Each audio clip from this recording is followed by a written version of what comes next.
کہ کیسے آپ ہوائی جہاز پہ رہتے ہیں اور سورج اور روشنی نظر آتی ہے، لیکن نیچے زمین پر ایسا اندھیرا ہوتا ہے جیسے کسی نے کالی چادر تان دی ہو اور اندھیرا اور رات ہو جاتی ہے. تو اللہ تعالیٰ نے رات کے بارے میں یہی فرمایا کہ جب رات چھا جائے، یعنی جیسے چادر جیسے رات کو پھیلتی چلی جاتی ہے، ساری چیزوں کو ڈھانک لیتی، تو اللہ تعالیٰ نے رات کی قسم کھائی. یہ اللہ کی نشانیاں ہیں کہ کیسے پورا اندھیرا ہو جاتا ہے، پھر کیسے اجالا آتا ہے، پھر سورج کس قدر اوپر چڑھ کر کیسی روشنی دیتا ہے، پھر اللہ تعالیٰ اس سورج کو ڈھال دیتا ہے، غروب کر دیتا ہے، ڈبا دیتا ہے. تو اللہ نے ان چیزوں کی قسم کھائی کہ اللہ کیسے حالات کو تبدیل کرتا ہے، کیسے ایک حالت سے دوسری حالت آتی ہے. وَالضُّحَىٰ وَاللَّيْلِ إِذَا سَجَىٰ، اللہ نے دو چیزوں کی قسم کھائی، رات کے اندھیرے کی جب رات چھا جائے، اور دن کے ابتدائی حصے کی جب وہ چڑھتا جا رہا ہو. اور یہ ظاہر بات یہ سورت مکہ میں نازل ہوئی ہے اور ابھی اسلام کا سورج بلند ہو رہا ہے، انشاءاللہ یہ بڑھتا جائے گا.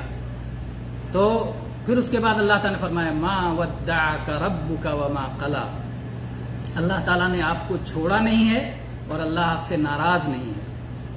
اللہ تعالیٰ نے آپ کو چھوڑا نہیں ہے اور نہ ہی اللہ تعالیٰ ناراض ہے. سب سے بڑا ناکام وہ ہے جس سے اللہ ناراض ہو جائے اور اللہ اس کو چھوڑ دے. اللہ کی زمین، اللہ کے آسمان کے نیچے، اللہ کی نعمتوں میں ہے، اگر اللہ ناراض ہو جائے پھر کیا بچے گا انسان کے پاس؟ کچھ نہیں. نبی کریم صلی اللہ علیہ وسلم رات کو تہجد پڑھا کرتے تھے اور تہجد میں قرآن پاک کی تلاوت بآواز بلند کیا کرتے تھے.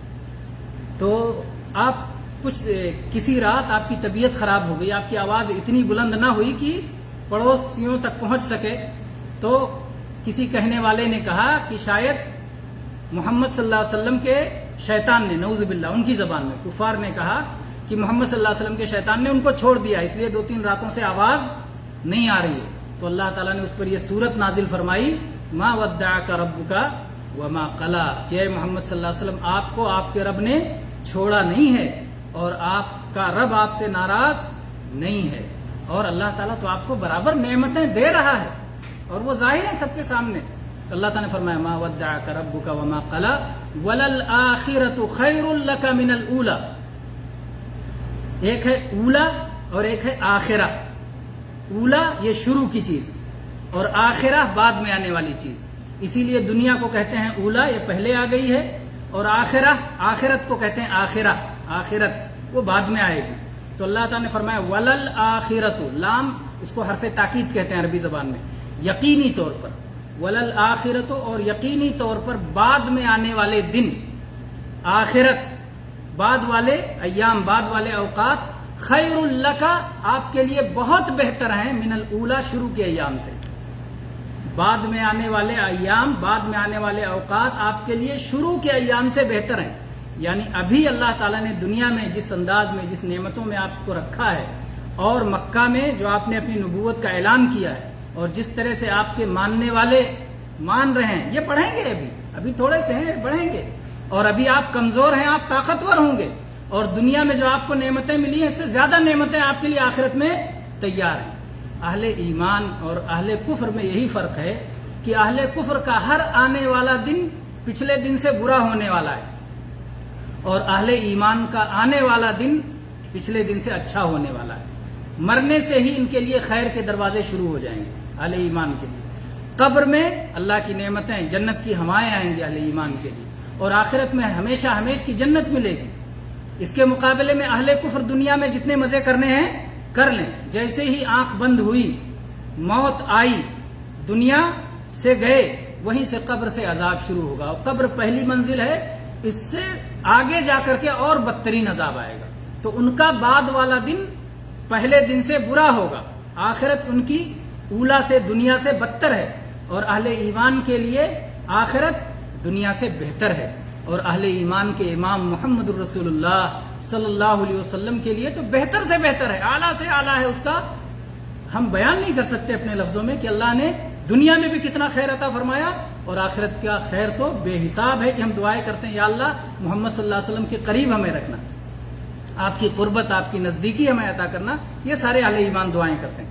تو بہرحال اللہ تعالیٰ نے فرمایا وللآخرۃ خیر لک من الاولی، اور آخرت آپ کے لیے دنیا سے بہتر ہے، اور آنے والے دن آپ کے لیے پچھلے دنوں سے، شروع کے دنوں سے بہتر ہیں. دونوں معنی بنتا ہے. اور تفسیر کے معاملے میں علماء تفسیر یہ کہتے ہیں کہ اگر ایک آیت میں ایک سے زیادہ معنی ہو اور اس معنی کو مراد لینے میں کوئی رکاوٹ نہ ہو تو وہ معنی مراد لیا جا سکتا ہے. چنانچہ اس آیت میں بھی یہ معنی مراد لے سکتے ہیں کیونکہ اللہ کے نبی صلی اللہ علیہ وسلم کے آنے والے دن پچھلے دنوں سے بہتر رہے. مدینہ مکہ سے بہتر رہا اور پھر مدینہ میں ہر اگلا سال پچھلے سال سے بہتر رہا. باقاعدہ فتوحات ہوتی رہیں. اللہ تعالیٰ نے جنگوں میں آپ کو کامیابیوں سے نوازا اور پورے عرب میں اللہ کے نبی صلی اللہ علیہ وسلم کا غلبہ ہو گیا اور چھا گئے اور کفر مٹ گیا اور لوگ اللہ کے دین میں فوج در فوج داخل ہوئے. تو یہ اللہ کی نعمتیں تھیں جو آپ پر اللہ تعالیٰ کی طرف سے آتی رہیں. تو اللہ نے فرمایا وَلَلْآخِرَةُ خَيْرٌ لَكَ مِنَ الْأُولَى وَلَسَوْفَ يُعْطِيكَ رَبُّكَ فَتَرْضَى. اور اللہ تعالیٰ آپ کو اتنا عطا کرے گا, اتنا نوازے گا کہ آپ خوش ہو جائیں گے. اللہ اکبر, کتنی بڑی بات ہے. اس کو بعض اہل بدعت اس طرح لے جاتے ہیں نعوذ باللہ کہ اللہ تعالیٰ محمد صلی اللہ علیہ وسلم کو خوش کرنے کے لیے پریشان رہتا ہے. نعوذ باللہ نعوذ باللہ. اللہ کا مرتبہ اللہ ہے. اللہ نے ہی آپ کو اتنا سارا مقام دیا ہے تو آپ کو یہ مقام ملا ہے. ہم اللہ کو چھوٹا کر دیں نعوذ باللہ رسول اللہ صلی اللہ علیہ وسلم کے مقابلے میں, تو اس سے بڑی نادانی کیا ہو. اللہ نے دیا, اللہ کے دینے سے ملا, اور اللہ تعالیٰ اتنا دے گا کہ محمد صلی اللہ علیہ وسلم خوش ہو جائیں گے اور آپ کے امتی خوش ہو جائیں گے. تو یہ تو اللہ کا انعام ہے, اس پر اللہ کا شکر گزار ہونا چاہیے اور اللہ کے مقام کو بڑھانا چاہیے, نہ کہ ہم نادانی کر کے دوسرے راستے پہ چلے جائیں. تو بہرحال اللہ تعالیٰ اتنا آپ کو عطا کرے گا, اتنا آپ کو عطا کرے گا کہ آپ خوش ہو جائیں گے. اور اسی میں سے یہ بھی ہے کہ آپ کو آپ کی امت کے معاملے میں بھی اللہ خوش کر دے گا. بعض احادیث میں یہ الفاظ آئے ہیں سَنُرْضِيكَ فِي أُمَّتِكَ. آپ کو آپ کی امت کے بارے میں خوش کر دیں گے. کیسے نبی صلی اللہ علیہ وسلم کو امت کے بارے میں خوش کریں گے؟ نبی کریم صلی اللہ علیہ وسلم سے اللہ تعالیٰ نے پوچھا کہ آپ کیا چاہتے ہیں؟ کچھ مخصوص تعداد چاہتے ہیں جنہیں میں جنت سے ان گنہگاروں کو انہیں نکال کے جنت میں ڈال دوں, جہنم سے نکال کے جنت میں ڈال دوں, یا آپ چاہتے ہیں سفارش لے لیں, جس کی آپ سفارش کریں میں قبول کر لوں؟ اللہ کے نبی صلی اللہ علیہ وسلم نے کیا اختیار کیا؟ اللہ اکبر. عقل مند قربان جائیں. عقل بھی اللہ تعالیٰ نے عقل کے اعلیٰ درجے پر آپ کو رکھا تھا. آپ کے احادیث دیکھیں اور سر دھنتے جائیں. اللہ کے نبی صلی اللہ علیہ وسلم نے شفاعت کو اختیار کیا کیونکہ یہ زیادہ وسیع ہے. اللہ کے نبی صلی اللہ علیہ وسلم سفارش کریں گے, اللہ تعالیٰ قبول فرمائے گا. اور یہیں سے یہ مسئلہ واضح ہو جاتا ہے کہ مالک اللہ ہے, آپ سفارشی ہیں. سفارشی مالک نہیں ہوتا. جو بہت سارے لوگ اس غلطی میں پڑے رہتے ہیں, وہ سمجھتے ہیں کہ ہم رسول اللہ کے, جنت رسول اللہ کی. نعوذ باللہ. ہم اللہ کے بندے اور جنت بھی, جنت کا مالک بھی اللہ ہے, اور محمد صلی اللہ علیہ وسلم بھی اللہ کے بندے, اور آپ جنت میں داخل کرنے کے لیے امتیوں کی سفارش کریں گے.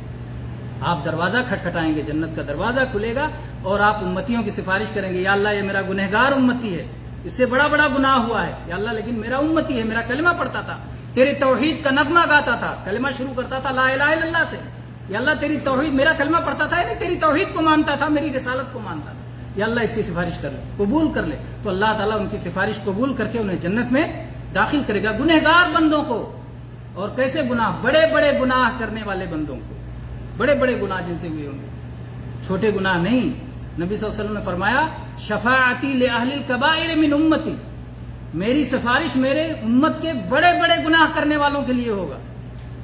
تو یہ نبی کریم صلی اللہ علیہ وسلم سے اللہ تعالیٰ نے وعدہ کیا ہے کہ ہم آپ کو اتنا دیں گے, اتنا دیں گے, اتنا دیں گے کہ آپ خوش ہو جائیں گے. وَلَسَوْفَ يُعْطِيكَ رَبُّكَ فَتَرْضَى. پھر اللہ تعالیٰ نے دنیا ہی میں نشان بتایا کہ دنیا میں کیا کیا نہیں دیا آپ کو. اور اللہ تعالیٰ جب کوئی نعمت گنوائے, اللہ تعالیٰ الکبیر المتعال بہت بڑا ہے, بہت عظیم ہے اور بہت نعمتیں والا. اس نے کچھ نعمتیں بطور نمونہ گنوائی, انہیں نعمتوں کے اندر ہی نعمتیں ہیں. اللہ تعالیٰ نے فرمایا الم یجدک یتیمن فآوی. کیا بات ایسی نہیں تھی کہ اللہ نے آپ کو یتیم پایا تو آپ کو ٹھکانہ دیا؟ محمد صلی اللہ علیہ وسلم کی ابھی پیدائش نہیں ہوئی تھی اور آپ کے والد کی وفات ہو گئی. پیدا ہوئے یتیم پیدا ہوئے. باپ کے مرنے سے بچہ یتیم ہوتا ہے نا, کہ ماں کے مرنے سے؟ باپ کے مرنے سے بچہ یتیم ہوتا ہے. محمد صلی اللہ علیہ وسلم کے والد آپ کی پیدائش سے پہلے ہی وفات پا گئے تھے. تو اللہ تعالیٰ نے کہا کہ آپ کے والد وفات پا چکے تھے اور آپ کی پیدائش ہوئی, لیکن اللہ نے آپ کو ٹھکانہ دیا. مکہ میں باہر کی عورتیں آتی تھیں دودھ پلانے کے لیے بچوں کو لے جاتی تھیں. عربوں کا رواج تھا کہ وہ شہری جو ہے آلائش میں بچوں کو نہیں رکھتے تھے, وہ دیہات کی صاف ستھری آب و ہوا میں بھیج دیتے تھے کہ وہاں اچھی تربیت ہو, کھلی فضا میں پلے بڑھے, وہاں کی صاف ستھری زبان جس میں کوئی ملاوٹ نہ ہو اس پر پرورش ہو. نبی کریم صلی اللہ علیہ وسلم کو کوئی بھی آنے والی عورت اٹھانے کے لیے تیار نہیں تھی کہ یتیم بچہ ہے, باپ نہیں ہے, دادا سے کیا ملے گا, دوسروں سے کیا ملے گا. لیکن آخرکار یہ نعمت حلیمہ سعدیہ کی قسمت میں تھی, پلٹ کے کوئی بچہ نہیں ملا تو کہا اسی یتیم بچے کو لے لیتے ہیں. لیکن یتیم بچے کو لے لیا تو اللہ تعالیٰ نے وہیں سے اپنی نعمتیں دکھانا شروع کر دی کہ یہ یتیم بچہ جس کو تم سمجھ رہی تھی یتیم ہے, یہ کتنی برکتوں والا ہے. وہ سواری جس پر وہ سوار ہو کے آئی تھی وہ نہایت سست تھی, کمزور تھی, دبلی پتلی تھی, قافلے میں سب سے پیچھے رہتی تھی, اور جب بچے کو گود میں لے کے اس سواری پہ بیٹھ کے چلی تو وہ سب سے تیز ہو گئی, یہاں تک کہ روکنا پڑتا تھا کہ قافلے سے آگے نہ بڑھ جائے. لوگ کہتے تھے حلیمہ تیری سواری کو کیا ہو گیا, اب تو بھاگے چلی جا رہی ہے. تو نبی کریم صلی اللہ علیہ وسلم کو اللہ تعالیٰ نے یاد دلایا الم یجد کا یتیمن فآوا, کیا بات ایسی نہیں کہ آپ یتیم تھے, اللہ نے آپ کو ٹھکانہ دیا, دادا نے پرورش کی, دادا کی وفات ہو گئی, چچا نے پرورش کی, ابو طالب نے. اس کے بعد میں اللہ کے نبی کریم صلی اللہ علیہ وسلم جو ہے برابر اللہ کے فضل سے اپنے پیر پہ کھڑے ہوئے, اپنے قدموں پہ آپ نے تجارت کی, آپ نے جو ہے مزدوری کی, بکریوں کو چرایا مکہ کے لوگوں کو, اور اللہ تعالیٰ نے انسانوں کے جینے کے لیے, انسانوں کے گزارے کے لیے جو طریقے بنائے ہیں ان میں سب سے عزت کے ساتھ, شان کے ساتھ آپ نے زندگی گزاری. صاف ستھرے نوجوان, باعزت بے داغ جوانی, اور سب ان کا احترام کرتے تھے ان کے اعلیٰ اخلاق کی وجہ سے, ان کے کردار کی وجہ سے. جبکہ مکہ کا ماحول آپ جانتے ہیں کہ کس طرح سے اس وقت اسلام سے پہلے عرب کے لوگوں کے یہاں کس طرح سے شراب عام تھی, کیسے زنا کی صورتیں عام تھی کہ بعد جو زانی عورتیں ہوتی تھی گھروں پہ لال جھنڈا لگائے رہتی تھی, جو آئے چاہے زنا کر کے جائے رقم دے کے, اس طرح سے. اور کیا کیا خرابیاں تھیں وہاں پر قسم قسم کے. جو طاقتور ہوتے تھے جو ہے جس طرح سے چاہتے تھے ظلم کرتے تھے, کسی کا حق نہیں دیتے تھے, حق والوں کو لڑکیوں کو لے جا کے زندہ دفن کر دیا جاتا تھا. کوئی چیز نہیں تھا, نہ کوئی اخلاق تھا, نہ کوئی سماجی عدل و انصاف تھا, ظلم تھا, طاقتور کمزور کو ستا رہا تھا. ایسے ماحول میں رسول اللہ صلی اللہ علیہ وسلم کی جانب دیکھ کر کے لوگ حیرت کرتے تھے کہ مکہ میں کس طرح سے آپ سب سے مختلف ہیں. تو اللہ تعالیٰ نے فرمایا الم یجد کا یتیمن فآوا, آپ کو یتیم پایا اور اللہ نے آپ کو ٹھکانہ دیا. حالت یہ ہو گئی, کبھی آپ صلی اللہ علیہ وسلم نے نبی ہونے کا اعلان نہیں کیا تھا, پہلے ہی کعبہ کی عمارت بنانے کی ضرورت پڑی, اختلاف ہو گیا کہ حجر اسود کو کون اٹھا کے رکھے گا. ہر کوئی چاہتا تھا یہ فضیلت مجھے میرے حصے میں آئے, لیکن پھر اللہ تعالیٰ نے اس میں فیصلہ کرنے والا محمد الرسول اللہ صلی اللہ علیہ وسلم کو بنایا. اللہ تعالیٰ نے بنایا. ظاہر بات ہے ان کے دل میں, کسی کے دل میں آیا, ایک شخص جو ان میں جس کی بات مانی جاتی تھی, اس بزرگ نے کہا کہ ایسا کرو بھائی, یہ جھگڑا تو خون خرابہ تک پہنچ جائے گا, ہر کوئی چاہتا ہے کہ حجر اسود میں اٹھا کے اس کی جگہ پہ رکھوں. تو کل صبح مسجد حرام میں جو شخص سب سے پہلے آئے اسی کا فیصلہ مان لو. سب لوگوں نے کہا ٹھیک ہے. اور کل صبح محمد الرسول اللہ صلی اللہ علیہ وسلم سب سے پہلے آئے تو سب نے کہا ھذا الامین رضینا, یہ تو امانت دار ہیں, ان پہ ہم سب راضی ہیں ان کے فیصلے پر. اور محمد الرسول اللہ صلی اللہ علیہ وسلم نے بھی ایسا فیصلہ کیا کہ سارا اختلاف مٹ گیا. آپ نے کہا ایک چادر منگائی جائے, چادر کو آپ نے پھیلا دیا, اس پر حجر اسود رکھ دیا اور کہا سارے لوگ چادر کے کونے پکڑ لیں, یا سارے قبیلے کے سردار کونے پکڑ لیں اور لے کے جائیں. پھر آپ نے اٹھا کے اس کی جگہ پہ رکھ دیا اور اختلاف ختم ہو گیا, اور سب کو اٹھا کے اور لے جانے کا شرف بھی سب کو مل گیا. سب کو خوشی ہوئی کہ میں بھی اس میں شامل تھا. تو اللہ کے نبی کریم صلی اللہ علیہ وسلم نے ایسا دانش مندانہ فیصلہ کیا کہ جس پر لوگ حیرت زدہ تھے. تو بہرحال کہنا یہ ہے کہ اللہ تعالیٰ نے آپ کو کیسا ٹھکانہ دیا کہ آپ کو پورے مکہ میں اس طرح سے آپ کو عزت عطا فرمائی, آپ کو مرتبہ عطا فرمایا. آپ کو لوگ آپ کا نام لے کے نہیں بلکہ صادق اور امین کہہ کے پکارتے تھے, آپ کو آپ کے لقب سے. ارے وہ سچا آدمی نا, وہ امانت دار آدمی نا, جو یہ پہچان بن جائے. ایسا پہچان بننا کسی کی بہت بڑی بات ہے. تو نبی کریم صلی اللہ علیہ وسلم کو اللہ تعالیٰ نے فرمایا الم یجد کا یتیمن فآوا, کیا اللہ تعالیٰ نے آپ کو یتیم نہیں پایا پھر ٹھکانہ دیا؟ وہ ظاہر ہے دنیا کے سامنے ایسی چیز اللہ نے رکھی کہ جب آپ نے یہ سورت کی تلاوت کی اہل مکہ دیکھ سکتے تھے, سمجھ سکتے تھے کہ اللہ کا ہی احسان تھا. کوئی یتیم اپنے بلبوتے پر یہ سب کچھ حاصل کر لے, یہ ممکن نہیں ہے. اللہ کی دنیا میں اللہ کے حکم کے مطابق چیزیں چلتی ہیں.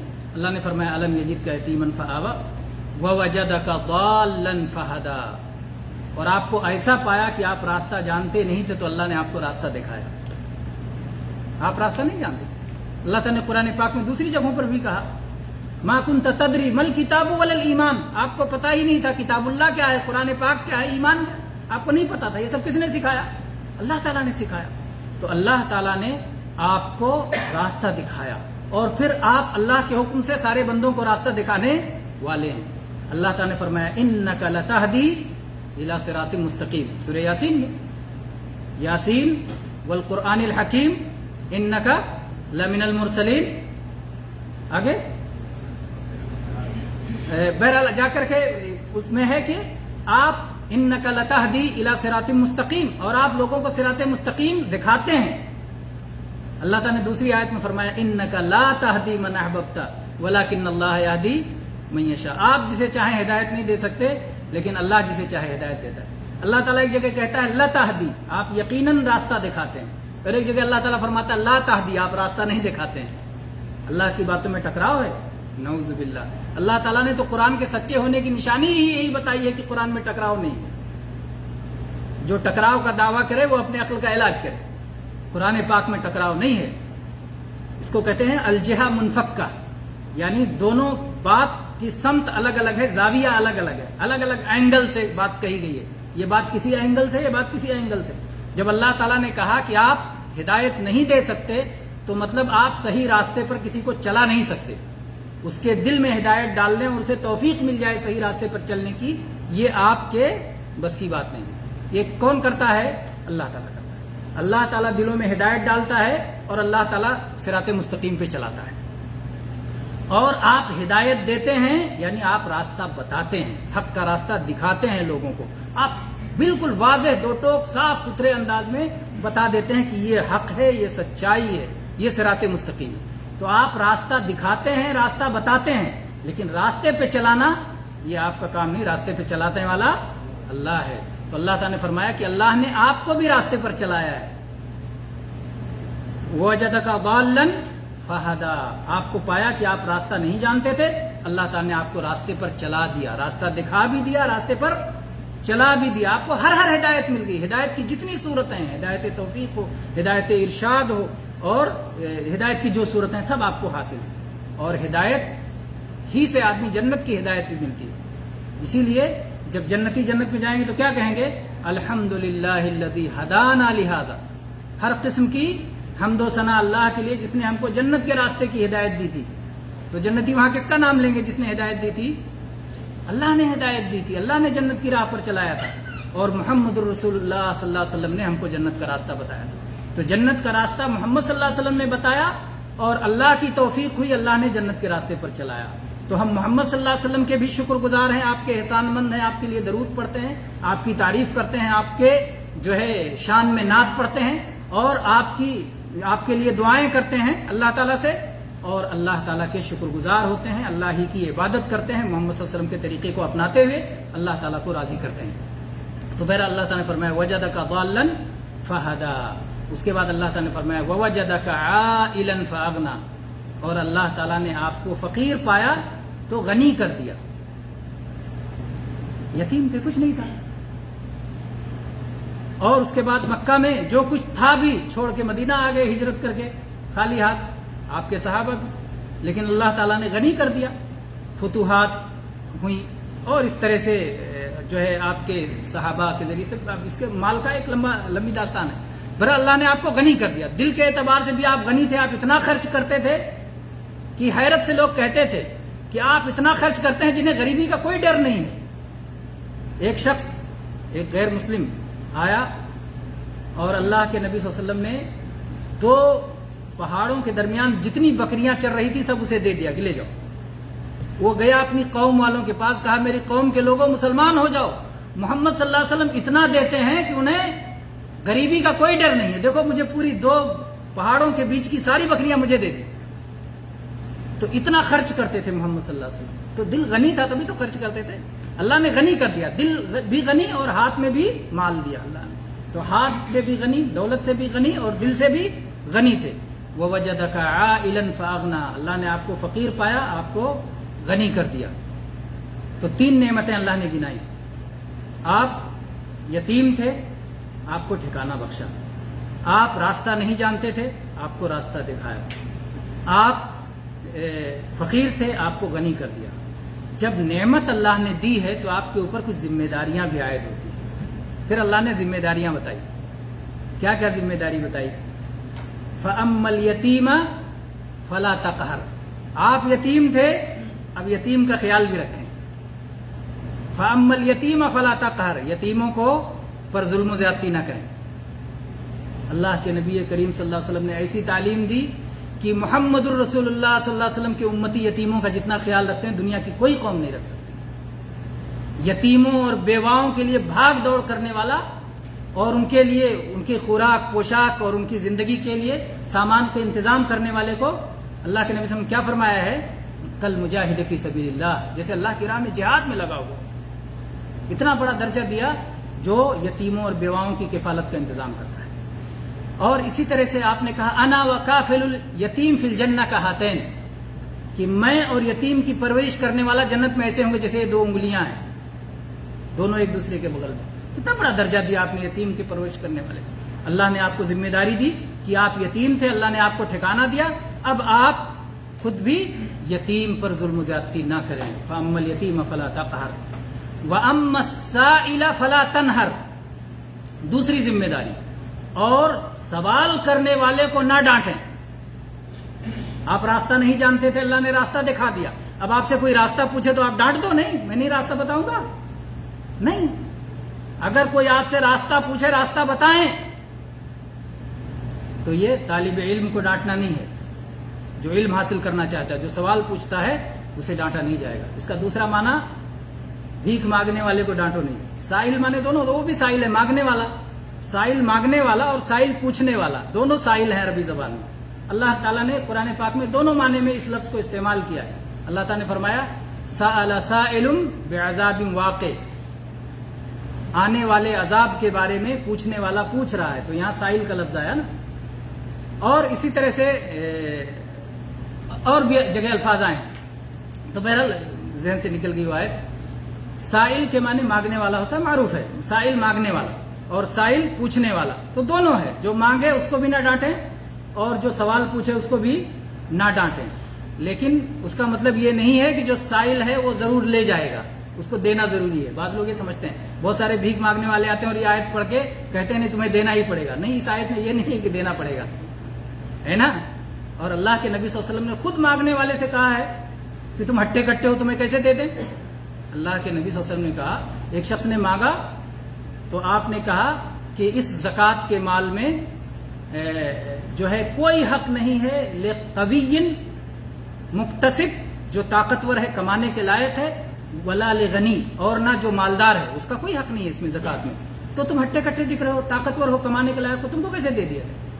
تو اس لیے اگر کوئی یہ آیت پڑھ کے کہے کہ بھکاری کو ڈانٹ نہیں سکتے تو کہا جائے گا کہ تم نے آیت کو غلط سمجھا ہے.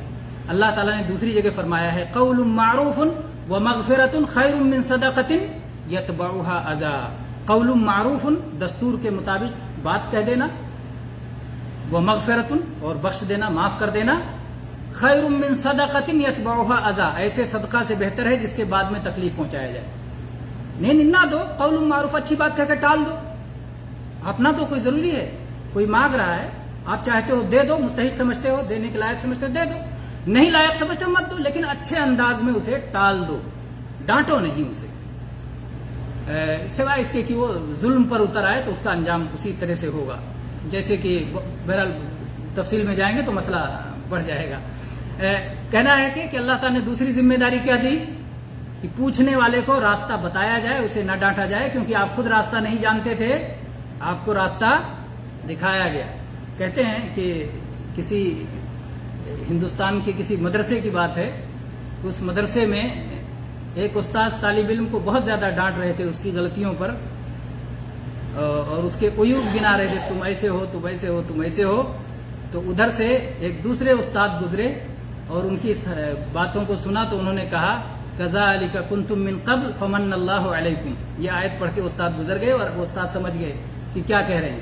آیت تھی کذالک کنتم من قبل، تم بھی پہلے ایسے ہی تھے، فمن اللہ علیکم، تو اللہ نے تم پر احسان کر دیا. آج ہمارے بہت سارے بھائی جن کے عقیدوں کی اصلاح ہو جاتی ہے، اللہ تعالیٰ انہیں توحید کی سمجھ دے دیتا ہے، اتباع سنت کی توفیق عطا فرما دیتا ہے، تو اپنے ان بھائیوں کو جو ابھی توحید کو نہیں سمجھے ہیں یا جنہوں نے سنت کے راستے کو نہیں پایا ہے، جو بعض غلطیوں میں مبتلا ہیں یا گناہوں میں مبتلا ہیں، ان کے بارے میں مایوسی کا شکار ہو جاتے ہیں. کہتے ہیں نہیں نہیں یہ تو سدھرنے والے نہیں ہیں. ارے بھائی آپ بھی ایسے ہی تھے، پھر سدھرے نا، وہ بھی سدھریں گے، کیوں ہم مایوس ہو جائیں؟ مایوس نہیں ہونا ہے. نوح علیہ السلام نے کتنے سال تک دعوت کی؟ 950 سال تک. 1000 سال 50 کم 1000 سال تک آپ نے دعوت کی اور مایوس نہیں ہوئے. تو ہم تو اتنے جلدی مایوس ہو جاتے ہیں کہ نہیں یہ تو سدھرنے، ارے چھوڑو اس کو نہیں بتانا، یہ سدھرنے والا نہیں. ہمارے بہت سارے بھائیوں کی زبان پہ جاری رہتا ہے یہ غلط طریقہ ہے. نہیں، بالکل آپ اپنی کوشش جاری رکھیں اور ان کو برا بھلا بھی نہ کہیں. انہوں نے جس کو حق سمجھا اس پہ چل رہے ہیں، آپ وہ سمجھا دیں کہ بھائی جو آپ کے ہاتھ میں سکہ ہے کھوٹا سکہ ہے، تو یہ آپ سمجھانا آپ کا کام ہے. وہ بیمار ہیں، ان کی بیماری بتلانا آپ کا کام ہے، ان کو مطمئن کرنا کہ آپ بیمار ہیں اور آپ کے پاس کھوٹا سکہ ہے. انشاءاللہ پھر وہ سمجھ میں آ جائے گی بات. تو بہرحال کہنا یہ ہے کہ ان کو ڈانٹنا نہیں ہے، وہ طالب علم ہیں، اگر وہ حق سمجھنا چاہیں تو ان کو نہایت اطمینان سے حق سمجھایا جائے گا. وَأَمَّا السَّائِلَ فَلَا تَنْهَرْ وَأَمَّا بِنِعْمَةِ رَبِّكَ فَحَدِّثْ. اور تیسری چیز اللہ تعالی نے کہا کہ جو رب کی نعمتیں آپ کو ملی ہیں ان نعمتوں کو بیان کیجیے. تیسری چیز کیا تھی؟ آپ فقیر تھے، اللہ نے غنی کر دیا. آپ کے پاس علم نہیں تھا، اللہ نے علم دیا. آپ کے پاس مال نہیں تھا، اللہ نے مال دیا. آپ کو اللہ نے قوت اور توانائی دی. آپ کے پاس ماننے والے نہیں تھے، اللہ نے ماننے والے دے دیے. آپ کے پاس سلطنت اور اقتدار کی کمی تھی، اللہ نے سلطنت اور اقتدار پورے عرب میں پھیلا دیا. ہر طرح سے غنی کیا اللہ نے. ہر نعمت کو آپ بیان کیجیے. دنیا میں بھی اللہ نے نعمتیں دی، آخرت میں بھی نعمتیں دی، ان نعمتوں کو بھی بیان کیجیے. اللہ کے نبی صلی اللہ علیہ وسلم نے بیان کیا. اللہ کے نبی صلی اللہ علیہ وسلم نے فرمایا انا سید ولد آدم یوم القیامہ ولا فخر. میں آدم کے سارے اولاد کا سردار ہوں گا قیامت کے دن، اور یہ فخر کے لیے نہیں کہہ رہا ہوں، حقیقت بیان کر رہا ہوں. تو اللہ کے نبی صلی اللہ علیہ وسلم نے کوئی چیز جو حقیقت تھی اس لیے نہیں چھوڑا کہ تواضع کے خلاف ہے. نہ، اللہ کے نبی سارا حق بیان کر کے گئے. اب اگر کوئی شخص نئی چیز لاتا اور کہتا اللہ کے نبی نے اس لیے نہیں بتایا کیونکہ اس میں تواضع کے خلاف ہو جاتا، آپ اپنے تواضع کی وجہ سے نہیں بیان کر رہے تھے، تو غلط بات ہے. اللہ کے نبی صلی اللہ علیہ وسلم نے کوئی چیز امت سے چھپایا نہیں ہے، سب کچھ بتا دیا ہے. جیسا کہ ابو ذر رضی اللہ عنہ کہتے ہیں کہ نبی کریم صلی اللہ علیہ وسلم جب اس دنیا سے گئے تو فضاؤں میں جو پرندے اڑتے ہیں ان پرندوں سے متعلق بھی بتا کے گئے. اس کا مطلب یہ نہیں کہ سارا غیب کا علم ہے، نعوذ باللہ، کیونکہ اگر اتنے ساری باتیں بتانا ہو تو زندگی کافی نہیں ہے 60 سال کی، نہ سننے والوں کی کافی.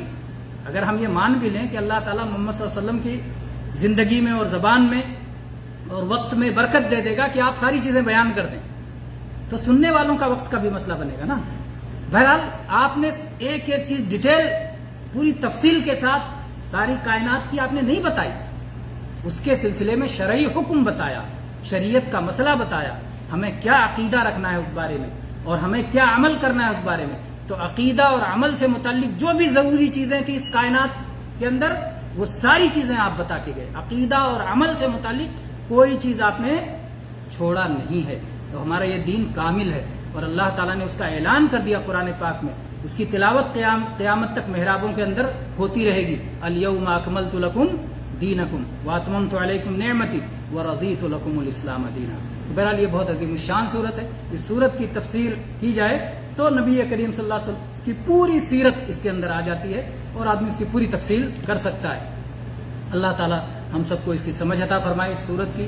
اور میں شکر گزار ہوں اپنے بھائی کا اور ان کے لیے دعا کرتا ہوں کہ اللہ تعالیٰ انہیں دنیا اور آخرت کی بہت ساری سعادتوں سے مالا مال فرمائے بہت اچھے انداز میں.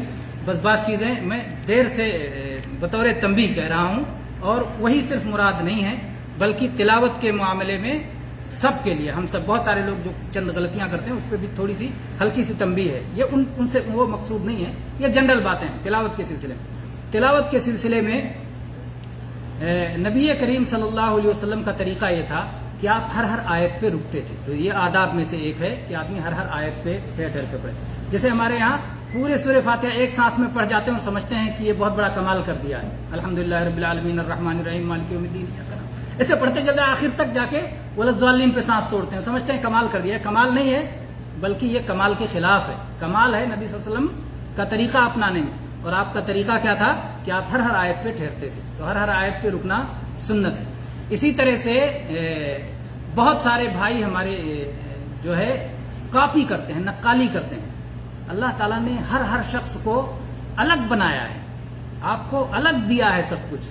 آپ اپنا انداز اپنائیے، کسی کی کاپی مت کیجیے. قواعد تو ضرور لیجیے، جو تجوید کا قاعدہ ہے، اور اسی طرح سے کہاں غنہ کرنا ہے، کہاں مد کرنا ہے، کہاں کھینچنا ہے، کہاں رکنا ہے، سب کچھ لیجیے. لیکن کسی کی فوٹو کاپی مت بنیے. اللہ نے آپ کو الگ بنایا ہے. بہت سارے لوگ امام حرم کی کاپی کرنے کی کوشش کرتے ہیں، بہت سارے لوگ اور کسی کی کاپی کرنے کی کوشش. کاپی مت کیجیے. کاپی بہرحال اصل کے کمتر ہوتی ہے، اور اللہ نے آپ کو برتر بنایا ہے. لقد خلقنا الانسان فی احسن تقویم، اللہ نے فرمایا وَلَقَدْ كَرَّمْنَا بنی آدم. تو اس لیے بہت سارے حافظوں اور تجوید والوں میں یہ چیز رائج ہے کہ کسی قاری کی آواز کی کاپی کرتے ہیں. کاپی مت کیجیے. آپ اپنے الفاظ میں، اپنے انداز میں پڑھیے. اللہ نے آپ کو سب سے الگ بنایا ہے. انشاءاللہ وہ بہت پیارا ہوگا. اسی طرح سے تجوید کے معاملے میں ہر بار جب قرآن پاک کی تلاوت ختم کی جائے، ہر بار جب ختم کی جائے تو بہت سارے لوگ یہ سمجھتے ہیں کہ صدق اللہ العظیم کہنا سنت ہے. نہیں، صدق اللہ العظیم کہنا نبی کریم صلی اللہ علیہ وسلم سے ہر تلاوت کے ختم کرنے پر ثابت نہیں ہے، اس لیے اسے سنت نہیں کہا جا سکتا. اور پھر کیا پڑھا جائے؟ ضروری نہیں ہے کہ آپ ختم کرنے پر کچھ پڑھیں گے. جہاں تک آیت آپ کی پہنچی ہے اسی پر آیت روک دیں، ختم، مسئلہ ختم ہو گیا.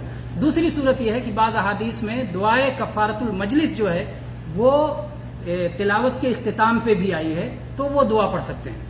کفارت المجلس کی دعا تو یاد ہوگی، سبحانک اللہم و بحمدک اشہد ان لا الہ الا انت استغفرک و اتوب الیک. تو تلاوت کے خاتمے پر آپ یہ دعا بھی پڑھ سکتے ہیں. تو بہرحال یہ چند تنبیہات تھیں جو سے متعلق تھیں. اللہ تعالیٰ سے دعا ہے کہ اللہ تعالیٰ اس مجلس کو ہم سب کے لیے خیر و برکت کا ذریعہ بنائے. آمین. وآخر دعوانا ان الحمد للہ رب العالمین. وصلی اللہ علی نبینا.